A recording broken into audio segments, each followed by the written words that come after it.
June Taylor and I, we want to boogie have some more guest stars with us. Yes. We found some folks from Australia. That's Celia and Josef. Help me on the Hello. Netolicky. I'm the true Bohemian, Czech Republic, what used to be Czechoslovakia. Oh, you're not from Australia. Well, I've been living there for over 40 years, but I was born and bred in the Czech Republic. Well, When you were living there, did you listen to rock and roll music then? Is that when you first heard rock and roll? Or?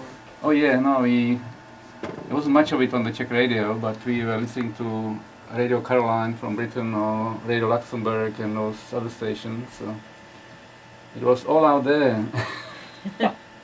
I heard about that. That's the radio station that used to be out The Pirates, in yeah. the bay out in the Perth, Western Australia, yeah.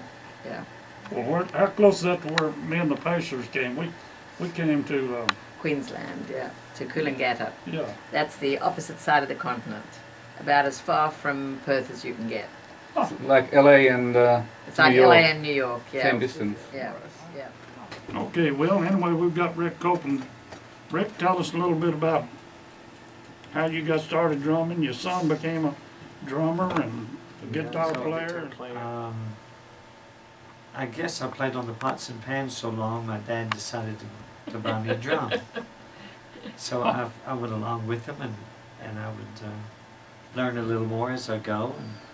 And there was a man called named Tommy Glass from Leachville, Arkansas. And my dad played with him. He had a full set of drums. So I'd watch him and see what he's doing, and then I just kind of picked up and learned. Dad and myself and a couple of the people, we bought this building in Monette, and we called it the Buffalo Island Jamboree.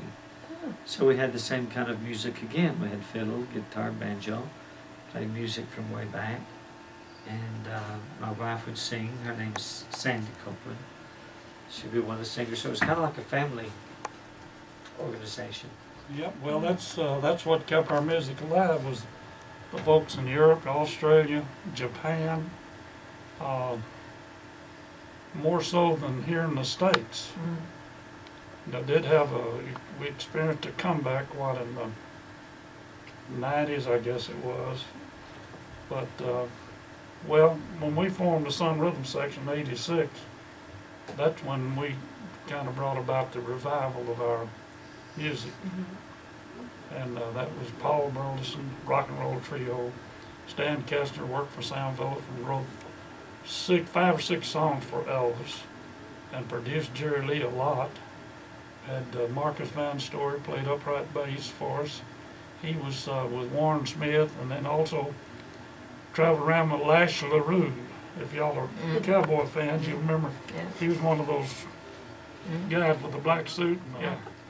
After he quit being a movie star, he had to go around, and Marcus would go with him and play. Anyway, to make the story short, J.M.'s boss, we went to Washington, D.C., and we got famous. All of a sudden, those people were into Cajun music and the old rock and roll, so we got famous. We started traveling everywhere. And but in the meantime, we come home, J.M.'s boss said, "You want to play music or sell bonds?" He's sells bonds. Of course, he had to say he wanted to sell bonds. That's how he made his living. So Stan said, "Well, DJ Fontana's not doing anything. That's Elvis' drummer. He's living in Nashville. He'll play with us." And sure enough, he did. And we lasted about from '86, about '96. So people in Memphis didn't even know it was on. People in Nashville didn't know it was on. Well, it's like that was the sad part for Henry Harrison, that people in Jackson didn't care. They had Carl Perkins, Yep. living there, had a restaurant there, and they played there, and they just did not care. W.S. Holland was there, played drums for Carl, and then went with Johnny Cash when he went to California. Yeah, used to, people want to dance. Like Carl Perkins used to say, we're playing dance music, feel-good music. It's not show as much as it makes you feel good and want to dance. Northeast Arkansas, is it? They're still rocking in Northeast Arkansas. The world's greatest musicians in Northeast Arkansas. Northeast Arkansas. We I'll say that, put 'em it's up. true. I put them up against anybody. Yeah. Not mine. That's Elvis Elvis calling called. again.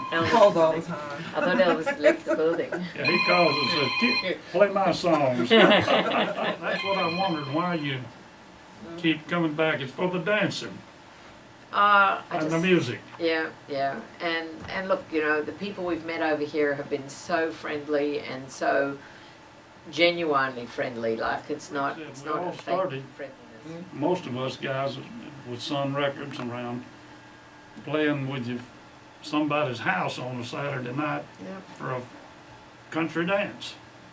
Yep. That's where I started, like Rick started. I had two uncles. One played the fiddle, one played the guitar and harmonica.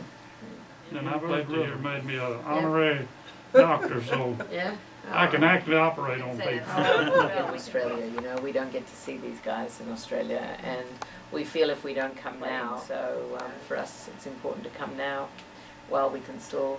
Well, we're still, I'll say one thing, they'll be the wildest dancer in Amagon tonight. Yeah, we probably will be.